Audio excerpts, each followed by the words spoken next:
Episode 3। दोस्तों, अगर आप सभी को हमारी हर कहानी की अपडेट जाननी हो तो प्लीज आप हमारे व्हाट्सएप चैनल को फॉलो कर लीजिए।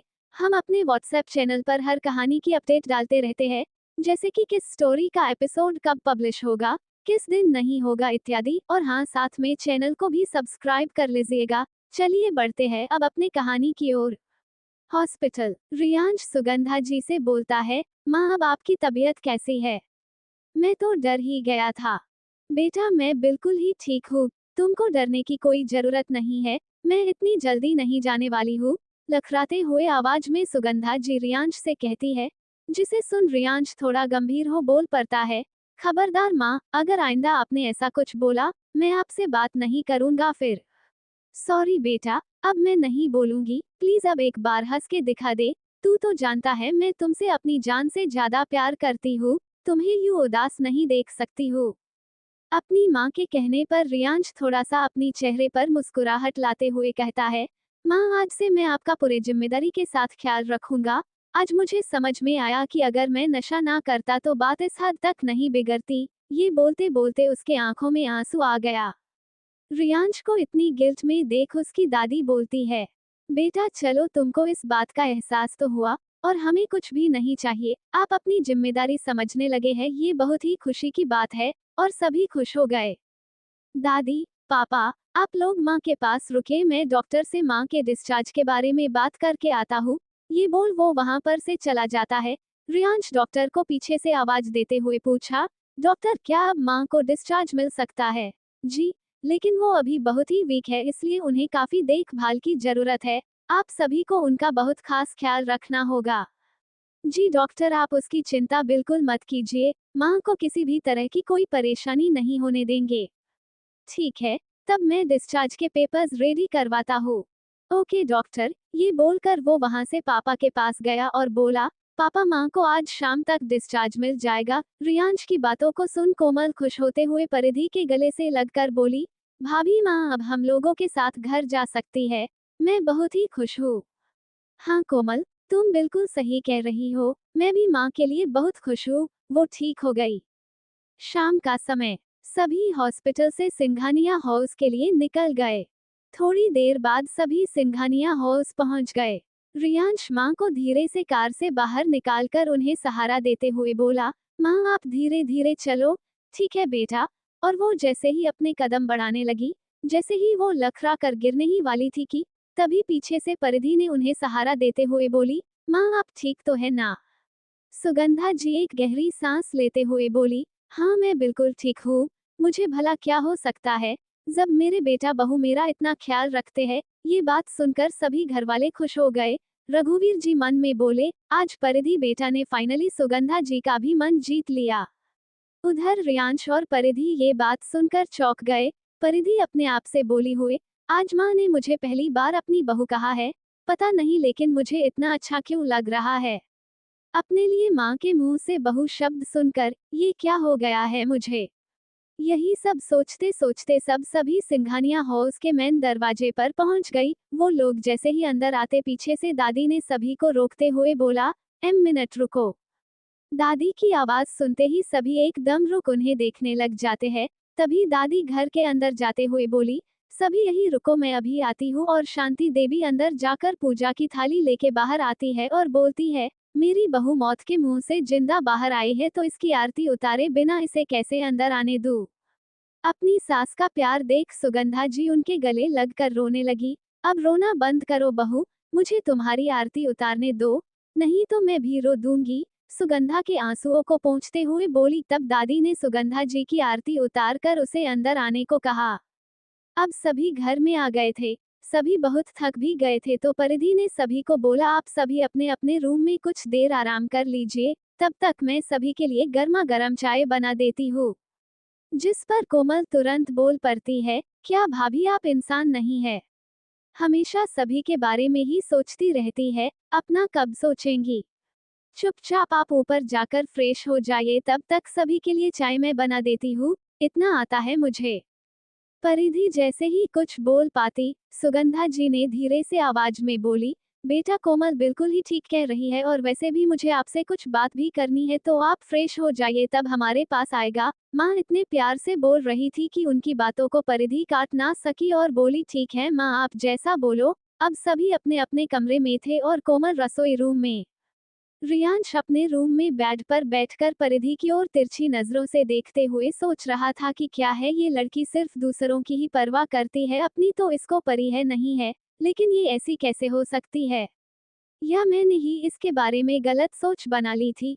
कितनी थकी हुई लग रही है, ऊपर से कमजोर भी बहुत है। लेकिन मैं कुछ कहने जाऊंगा तो मुझ पर भूखी शेर की तरह टूट पड़ेगी। क्या करूं? एक बार पूछ लेता हूँ, कुछ हेल्प चाहिए तो। आखिर वो भी तो मेरे परिवार वालों के लिए इतना की है। ये सोचते हुए वो परिधि के इधर जाने के लिए बेड से उठकर खड़ा हो गया। परिधि जो सच में बहुत कमजोर फील कर रही थी, उसे कुछ भी करने का मन नहीं हो रहा था। वो सोफे पर बैठकर अभी सोच ही रही थी कि अलमारी से कपड़े निकाले, तभी रियांश वहां पर आकर बोला, कुछ चाहिए क्या? मैं हेल्प कर दूं? उसकी बातों को सुन परिधि एकदम से चौंक गई और सोचने लगी, आज इस महाशय को क्या हो गया है, मेरे साथ इतना नरमी से पेश आ रहा है। और फिर बोली, नहीं, मुझे जो भी लेना होगा मैं ले लूंगी, उसके लिए मुझे किसी और की मदद की कोई जरूरत नहीं है। और ये बोलकर झट से उठ गई। जो इतने देर से सोच रही थी कि कैसे उठूं, उसमें अभी एकदम से फुर्ती आ गया, क्योंकि वो रियांश से गुस्सा थी या ये बोलिए कि नाराज। उसे अभी ये खुद भी पता नहीं था कि वो रियांश के बातों से इतना क्यों इफेक्ट हो जाती है। खैर छोड़िए। रियांश परिधि को देखते हुए कहता है, क्या है ये लड़की, जब इसे परेशान करता था तब भी चुप, और अब जब इससे बात करने की कोशिश करता हूँ तो अब भी चुप। और फिर से बेड पर बैठकर अपना मोबाइल चलाने लगा। कुछ देर बाद परिधि वॉशरूम से बाहर निकली, लाल रंग की नेट वाली साड़ी पहने हुए। रियांश ने जब उसकी तरफ ऐसे ही आंखें उठाई तो वो कुछ देर उसे यूं ही देखता रह गया। जब परिधि ने रियांश को अपनी तरफ इतने देर से देखते हुए देखा तो उसे बहुत अजीब सा फील हुआ, और उसे शर्म भी आने लगी। वो झट से रूम से बाहर निकल गई। बाहर निकलते ही उसने एक लंबी सांसें ली और बोली, ये मुझे क्या हो रहा है? किससे पूछूं और क्या? वाह! रियांश के मुंह से परिधि के लिए अनायास ही तारीफ निकल गया। लेकिन जब वह अपने आगे पीछे देखा तो पाया कि परिधि तो बाहर जा चुकी है। फिर बोला, लेकिन आज वो बहुत ही खूबसूरत लग रही थी। सच में? क्या वो मुझे अच्छी लगने लगी है? उसे देखकर मुझे कुछ अलग सा ही फील हुआ है। इससे पहले तो ऐसा कुछ नहीं हुआ था। क्या हो रहा है ये मेरे साथ यार? परिधि रेडी होकर माँ के कमरे में गई। उसने माँ के रूम के दरवाजे पर जाकर पूछा, क्या माँ हम अंदर आ सकते हैं? सुगंधा जी, जो अपनी आंखें बंद करके लेटी हुई थी, धीरे से अपनी आंखें खोलती हुई बोली, परिधि बेटा आओ ना, इसमें पूछने वाली क्या बात है? माँ, आपने मुझे कहा था कि आपको मुझसे कुछ बात करनी है, इसीलिए मैं आपसे मिलने आई हूँ। बताइए आपको क्या बात करनी है? हाँ बेटा, मुझे तुमसे, दरअसल। हाँ माँ, बोलिए ना, इसमें इतना सोचने की क्या बात है? परिधि, वो दरअसल वो सीढ़ियों पर मैंने चुपके से तेल गिराया था ताकि मैं तुम्हें गिरा सकूं, क्योंकि मैं नहीं चाहती थी कि तुम मेरे बेटे की पत्नी बनो, और ना ही तुम्हें पसंद करती थी। लेकिन गलती से मैं ही उस तेल पर फिसल गई, इसलिए मैं तुमसे माफी मांगना चाहती हूँ। अपने दोनों हाथों को जोड़ते हुए वो बोली, मैं जानती हूँ मैंने जो किया है उसका माफी नहीं होनी चाहिए, पर एक बार मुझे अपनी माँ समझकर ही सही माफ कर दो बेटा, और मैं सारे घर वालों को भी सब बता दूंगी। उसके बाद मुझे जो भी सजा मिलेगी मैं खुशी खुशी स्वीकार कर लूंगी। पर तुम मुझे एक बार माफ कर दो। ये बोल वो दुखी हो रोने लगी। जब परिधि अपनी सास को खुद के सामने हाथ जोड़ते हुए देखती भी, तो वो अपने हाथों से सुगंधा जी की आंखों से आंसू पोंछते हुए बोली, प्लीज माँ, आपको मुझसे माफी मांगने की कोई जरूरत नहीं है, और मुझे ये बात पहले से ही पता है। जैसे ही परिधि ये कहती है कि उसे सब पहले से ही पता है तो सुगंधा जी अकछका कर बोली, क्या? हाँ माँ, मैंने आपको सीढ़ियों पर तेल गिराते वक्त देख लिया था, लेकिन मैं जब तक वहां पहुंच पाती आप गिर चुकी थी। मुझे पता था कि आप मुझे पसंद नहीं करती है, पर आज देखिए ना, भगवान की दया से आप बिल्कुल ठीक भी है और मुझे पसंद भी करने लगी। मुझे और कुछ नहीं चाहिए। एक बात और माँ, अगर आप मुझे अपनी बेटी मानती है तो ये बात किसी को कभी भी नहीं बताएंगी। परिधि की बात सुनकर उसे अपने सीने से लगाकर उसके सर पर प्यार से हाथ फेरते हुए सुगंधा जी बोली, मुझे आपसे अच्छी बहू अपने बेटे के लिए कहीं भी नहीं मिलेगी परिधि, आप बहुत अच्छी हो बेटा। माँ, आज कितने दिनों बाद माँ का प्यार मिला है, कुछ देर यूं ही आपके पास रहना चाहती हूँ। क्या मैं रह सकती हूँ? आज से आपको कभी भी माँ की कमी महसूस नहीं होने देंगे हम बेटा। ये सारी की सारी बात रियांश ने बाहर से सुन लिया। वो दरअसल माँ के पास माँ की तबीयत के बारे में पूछने आ रहा था, लेकिन वो जब अंदर आने लगा तभी उसकी नज़र परिधि पे पड़ी और वह बाहर ही रुक गया, और इसी वजह से उसने सारी बात सुन ली। अब तो उसे समझ ही नहीं आ रहा था कि वह क्या करें और क्या ना करें। वो झट से अपने कमरे में चला गया।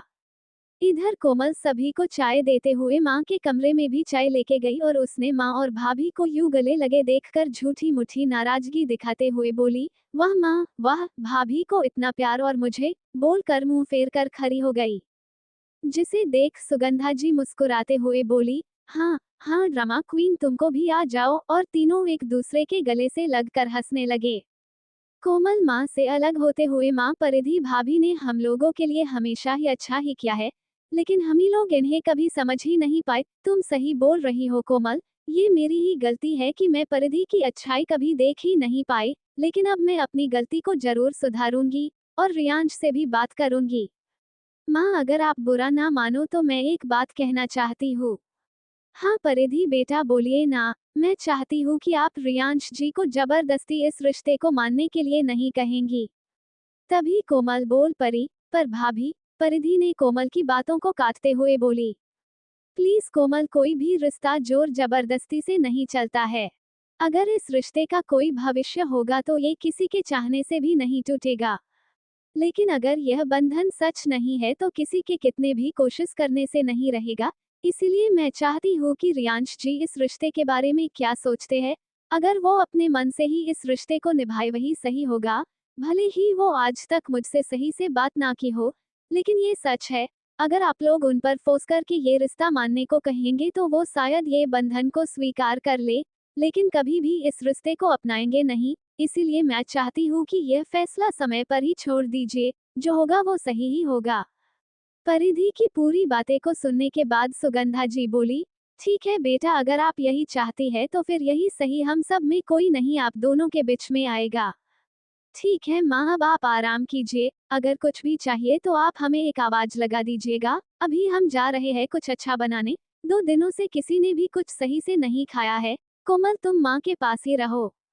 ठीक है भाभी। और परिधि रूम से निकल गई और रसोई घर के तरफ जाने लगी, लेकिन अचानक रियांश उसके रास्ते में आ गया और बोला, परिधि मुझे तुमसे कुछ बात करनी है, चलो मेरे साथ रूम में। क्या बात करनी है, यही कीजिए, मुझे और भी बहुत काम है रियांश जी। परिधि थोड़ा रोड आवाज में बोली, लेकिन रियांश परिधि का हाथ पकड़कर उसे रूम ले आया। ये क्या बदतमीजी है रियांश जी। सॉरी परिधि, पर मुझे तुमसे माँ के बारे में बात करनी है, और तुम मेरी बात तो सुन नहीं रही थी, इसीलिए मुझे तुम्हें इस तरह यहाँ लाना पड़ा। माँ के बारे में? क्या हुआ? आप सीधा सीधा बताइए, ये बात को गोल गोल मत घुमाइए। माँ का नाम सुनकर परिधि काफी परेशान होकर बोली। तभी रियांश अपने घुटने पर बैठकर अपने दोनों हाथ को परिधि के आगे जोड़कर बोला, माँ ने जो तुम्हारे साथ किया उसके लिए मैं तुमसे माफी मांगता हूँ, और मैंने भी जो तुम्हारे साथ आज तक व्यवहार किया है उसके लिए भी मैं माफी मांगता हूँ। जैसे ही परिधि ये सुनती है वो थोड़ा आश्चर्य से रियांश को देखने लगती है और पूछती है, आपको कैसे पता माँ के बारे? तभी रियांश बोला, वो मैं जब माँ के कमरे में जा रहा था तभी तुम्हारी और माँ की बात गलती से सुन लिया। देखिए माँ ने जो भी मेरे साथ किया है, मुझे उसका कोई अफसोस नहीं है, मैंने माँ को माफ भी कर दिया है और मैं नहीं चाहती कि ये बात घर में और किसी को पता चले। क्या तुम मुझे माफ कर पाओगी? क्या हम दोस्त नहीं बन सकते? रियांश थोड़ा संकोच करते हुए पूछा। जिस पर परिधि रियांश की तरफ देखते हुए बोली, आपको माफ? आपने समझा क्या है मुझे? क्या मुझे किसी बात का बुरा नहीं लग सकता? जब जी में जो आया वो बोल दिया, और जब मन किया सॉरी बोल दिया। मैं जानता हूँ कि मैंने तुम्हारे साथ गलत किया है, मुझे तुमको तकलीफ पहुँचाने का कोई हक नहीं है, लेकिन अब परिधि की आंखों में आंसू आ गए थे। लेकिन क्या मैं भी ये शादी नहीं करना चाहती थी? लेकिन क्या मैंने इस बात को लेकर इस परिवार के साथ कोई गलत बर्ताव किया? मैंने तो दादी के कहने पर। फिर अचानक बोलते बोलते रुक गई। परिधि को अपने बातों को बीच में ही छोड़ते सुन रियांश पूछ पड़ा, क्या दादी? तुम कुछ बोल रही थी? कुछ नहीं, और मुझे कुछ बोलना भी नहीं है, इतना कह परिधि वहां से चली गई। उसके इस तरह चले जाने से रियांश थोड़ा सैड तो था, पर खुद में सोचते हुए बोला, ये कुछ तो बोल रही थी लेकिन क्या पता नहीं, वैसे है तो ये बहुत ही अच्छी। बेटा रियांश, अब तुमको इससे दोस्ती तो करनी ही है, फिर चाहे कितनी ही पापड़ क्यों ना बेलना पड़े। सुबह का समय था, परिधि ने सभी के लिए नाश्ता रेडी कर दिया था। तभी रघुवीर जी बोले, परिधि बेटा आज आप हमें नाश्ता पैक करके दे दीजिए, हम ऑफिस में ही लंच कर लेंगे, वहाँ बहुत ही काम है। ठीक है पापा। उधर रियांश सीढ़ियों से नीचे की तरफ आ रहा था। रघुवीर की नजर जैसे ही रियांश पर गया वो तो चौंक ही गए। ये क्या, आज आप इतने फॉर्मल कपड़े पहने हुए हैं? आपकी तबीयत तो ठीक है ना? हाँ पापा, हम बिल्कुल ठीक है, अब ऑफिस जा रहे हैं तो फॉर्मल कपड़े ही ना पहनेंगे। क्या क्या बोला आपने? आप ऑफिस आ रहे हैं? जी हाँ पापा, आपने बिल्कुल ठीक सुना, मैंने आज तक सिर्फ अपनी मनमानी ही की है, कभी भी आप सब के लिए कुछ भी ना किया और ना ही सोचा, लेकिन अब से मैं भी आपके साथ ऑफिस जाया करूंगा। रियांश की बातों को सुन रघुवीर जी के आंखों में आंसू आ गए थे। आज लगता है कि मेरा बेटा बड़ा हो गया है। आज आप पहली बार ऑफिस आ रहे हैं, दही चीनी खा के ही चलिए बेटा। परिधि, हाँ पापा, क्या हुआ, कुछ चाहिए आपको? नहीं बेटा, मुझे कुछ नहीं चाहिए, आज से रियांश भी ऑफिस आ रहे हैं तो आप उन्हें दही चीनी खिला दीजिए। परिधि रियांश के तरफ देखते हुए गुस्सा करते हुए धीरे से बोली, पापा ने भी ना कहाँ फंसा दिया, अब इस खड़ूस को दही चीनी खिलाओ, वो भी अपने हाथों से। ये बोलकर वो रसोई घर चली गई दही चीनी लेने। लेकिन रियांश उसकी सारी बातें सुन लेता है और आज उसे परिधि की बातों पर गुस्सा नहीं बल्कि बहुत अच्छा लग रहा था। और तो और उसकी बातों पर वो मुस्कुरा भी रहा था। ये लड़की मुझे खड़ूस बोलती है, गजब है ये भी। तब तक परिधि उधर से आ जाती है और अपने हाथों से रियांश को दही चीनी खिलाती है, लेकिन अपने चेहरे पर गुस्सा दिखाती हुई। तभी रघुवीर जी बोलते हैं, चलिए रियांश, आज ऑफिस में बहुत काम है, चलिए पापा। और धीरे से परिधि के पास जाकर बोलता है, आता हूँ शाम को, और चला जाता है। उसकी बातों को सुन परिधि एकदम से सन रह जाती है कि रियांश ने आज उसको बोला आता हूँ, लेकिन उसके चेहरे पर अपने आप ही रियांश की बातों के कारण मुस्कान आ गई। ये क्या, मुझे इतनी खुशी क्यों हो रही है? मैं तो उससे गुस्सा हूँ, तो फिर उसकी एक बातों ने मेरे मन को खुश कैसे कर दिया? कहीं मैं रियांश से सच में प्यार तो नहीं करने लगी? नहीं नहीं, ये कैसे हो सकता है? वो खुद ही बड़बड़ा रही थी कि तभी उसकी कानों में एक आवाज आई, कैसी हो मेरी सबसे प्यारी दोस्त? परिधि को ये आवाज कुछ जाना पहचाना लगा और वह झट से पीछे पलटी। उसने देखा कि उसकी सबसे प्यारी एकलौती दोस्त नेहा उसके सामने खड़ी है। उसने ना इधर देखा ना उधर, सीधा जाकर नेहा के गले से जा लगी और जोर जोर हंसने लगी। तुम यहाँ कैसे? मुझे तो यकीन ही नहीं हो रहा है। अरे एक बार में कितना सवाल करेगी तू? मैं तुम्हारे शादी में नहीं आ पाई थी ना, तो यहाँ तुमसे मिलने पहुँच गई, और क्या। बहुत अच्छा किया तुमने, मैंने भी तुम्हें बहुत ही मिस किया है नेहा। इन दोनों की आवाज सुनकर कोमल नीचे आई तो उसने परिधि को नेहा के गले लगे देखकर पूछा, भाभी ये कौन है? ये मेरी सबसे प्यारी दोस्त नेहा है, और नेहा ये मेरी नंद कोमल है। कोमल बोलती है, हाय नेहा, जिस पर नेहा भी उसे हेलो बोलती है। चलो मैं तुमको बाकी सभी से मिलवाती हूँ नेहा, और तीनों दरवाजे से अंदर चले गए। परिधि सुगंधा के रूम जाते हुए, माँ देखिए ना कौन आया है, खुशी भरी आवाज में बोली। उसकी आवाज सुन सुगंधा जी दरवाजे की तरफ देखते हुए पूछी, कौन है परिधि बेटा? परिधि माँ के पास पहुंचकर नेहा का हाथ अपने हाथों में लेकर बोली, माँ ये है मेरी बचपन की और एकलौती दोस्त नेहा। और नेहा ये है मेरी सासू माँ, जो मुझे मेरे माँ की कमी कभी भी महसूस नहीं होने देती है। नेहा तो तुम हो परिधि बेटा की दोस्त, बहुत अच्छा किया जो तुम इससे मिलने आ गई, देखो ना ये कितना खुश लग रही है। नमस्ते आंटी। हाँ मैं इसके शादी में तो शामिल ना हो सकी, वो मेरी एग्जाम थी, इसलिए इससे और आप सभी से मिलने यहाँ आ गई। अब आप कुछ दिनों तक यही परिधि के साथ रहिए, इसे भी अच्छा लगेगा। बिल्कुल रहेगी, इतने दिनों बाद मिली है, ऐसे थोड़े ना जाने दूंगी। ठीक है बाबा, मैं कुछ दिन यही रह जाऊंगी, अब खुश बहुत। अब चल तुझे मैं अपनी दादी से मिलवाती हूँ। परिधि ये बोल नेहा को वहां से लेकर जाने लगी। तभी नेहा कहती है, वो सब तो ठीक है, तू मुझे सबसे मिलवा रही है, पर जिससे मिलवाना चाहिए उससे तो मिलवाया ही नहीं है अभी तक। मतलब किससे नहीं मिलाया है तुम्हें नेहा मैंने अभी तक? रियांश जीजू से और किससे? तुझे कहीं डर तो नहीं लग रहा है कि मैं उन्हें तुमसे चुरा लूंगी? और वो हंसने लगी। ये तू क्या बोल रही है नेहा? ऐसी कोई बात नहीं है, वो अभी घर में नहीं है, ऑफिस गए हैं, शाम को आएंगे तो मिल लेना। ठीक है, लेकिन मुझे तुमसे कुछ पूछना है। मैं अभी तक भले ही तुमसे मजाक कर रही थी, इसका मतलब ये नहीं है कि मैं तुम्हारे चेहरे को समझ नहीं सकती। तो सीधे सीधे बताओ कि तुम्हारी शादी कैसी है? क्या रियांश तुमसे प्यार करता है? और सबसे बड़ी बात, क्या तुम इससे प्यार करती हो? तू ये सब क्यों पूछ रही है नेहा? क्योंकि मैं तुम्हारी बचपन की दोस्त हूँ और तुझे अच्छे से समझ सकती हूँ। तो मुझे सच बता कि तुम दोनों के बीच क्या है? परिधि नेहा को अपने कमरे में ले जाकर सोफे पर बैठा कर बोली, देख यार, मैं जानती हूँ कि मैं तुमसे कभी भी झूठ नहीं बोल सकती और ना ही कभी बोला है। हाँ, ये बात सच है कि हम दोनों ही ये शादी नहीं करना चाहते थे, लेकिन अपनी परिवार के कारण दोनों ने शादी कर ली। लेकिन ना ही मैं रियांश को देखना चाहती थी और ना ही वो मुझे। लेकिन दादी ने मुझसे एक वादा लिया था कि मैं इस शादी को एक बार मौका देके देखूं। अगर मुझे लगा कि मैं इस रिश्ते में खुश नहीं हूं तो मैं जो चाहती हूं सभी मेरी फैसला को मानेंगे। तो क्या तुम इस रिश्ते में खुश हो? मुझे इस रिश्ते के कारण कई नए रिश्ते मिले हैं जो मुझे बहुत ही प्यारा है। एक दोस्त की तरह कोमल, माँ और दादी जो हमेशा हमें सही बात समझती है। परिधि, मैं वो नहीं पूछ रही हूँ। मुझे पता है कि सब तुझसे बहुत प्यार करते हैं, लेकिन क्या रियांश से तू प्यार करती है या वो तुझे? मुझे नहीं पता कि हमारा बंधन कैसा है, लेकिन पता नहीं क्यों मुझे उसके बातों से बहुत ही फर्क पड़ता है। अगर वो मुझसे गुस्सा से बात करता है तो मुझे बहुत ही बुरा लगता है, रोने का मन करता है।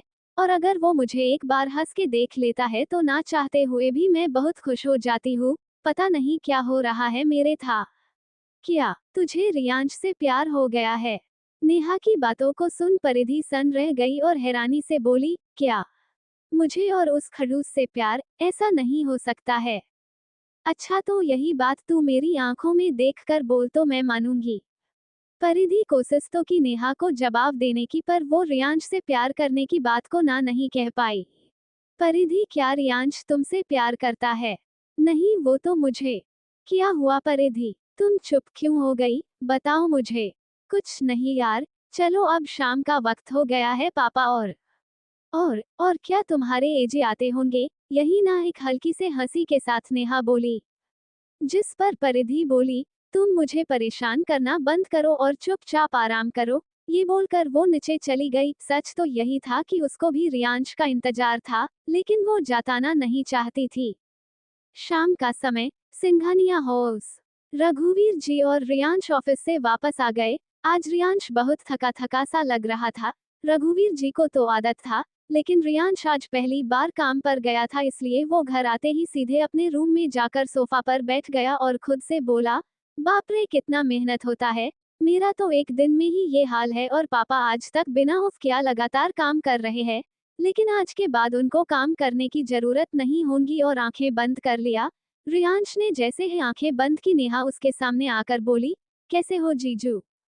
उस आवाज को सुनते ही रियांश झट से अपनी आंखें खोलकर देखा तो सामने एक लड़की खड़ी थी जो उसे जीजू बुला रही थी।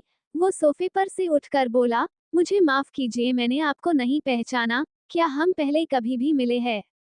ओह रिलैक्स जीजू, हम पहले कभी नहीं मिले हैं, लेकिन मैं आपको पहचानती हूँ। मैं परिधि की बचपन की दोस्त हूँ। शादी में मैं एग्जाम की वजह से नहीं आ पाई थी। ओह अच्छा, तभी तो मैं कहूँ कि मैंने आपको पहचाना क्यों नहीं। रिया से तो मैं शादी में मिला था, लेकिन आप। खैर कोई बात नहीं, चलिए तब नहीं तो अब सही। वैसे जीजू, आप दिखने में तो बहुत ही हैंडसम लग रहे हैं, लेकिन। थैंक यू साली साहिबा, लेकिन क्या? परिधि तो बोल रही थी कि आप खड़ूस है। नेहा जैसे ही अपनी पूरी बात खत्म करने वाली थी तभी परिधि कमरे के अंदर आते हुए सारी बातें सुन ली और जल्दी से नेहा को वहां से हाथ पकड़कर भाग गई। अरे यार रुको, तो मैं तो अभी जीजू से सही से बात भी नहीं कर पाई हूँ और तुम मुझे बाहर ले आई। तेरा दिमाग खराब हो गया है क्या? तूने क्यों बोला उन्हें कि मैं उनको खड़ूस बोलती हूँ? अरे मैं तो सिर्फ मजाक कर रही थी। नेहा हंसते हुए बोली। तेरे मजाक के चक्कर में मैं तो फंस गई ना। अब मैं क्या बोलूं उन्हें कि मैं उन्हें खड़ूस क्यों बोलती हूँ? अच्छा, अब तू अपने कमरे में जा, मैं देखती हूँ। ठीक है बाबा, जा रही हूँ। इधर रियांश कमरे में बैठकर मन ही मन मुस्कुरा रहा था कि कैसे परिधि ने एक छोटी बच्ची की तरह अपनी झूठ पकड़े जाने के डर से भाग रही थी। परिधि जैसे ही अंदर आए रियांश मुस्कुराना बंद कर दिया और परिधि की ओर बढ़ते हुए झूठ का गुस्सा दिखाते हुए पूछा, ये नेहा क्या बोल रही थी कि तुम मुझे क्या बुलाती हो? परिधि धीरे से अपने आप से बोली, इस नेहा की बच्ची ने ना आज मुझे फंसा दिया। वो कुछ नहीं, मुझे आप में कोई दिलचस्पी नहीं है तो मैं आपको नाम क्यों देने लगी? नेहा आपसे मजाक कर रही होगी। ये बोलकर वो बाथरूम में चली गई।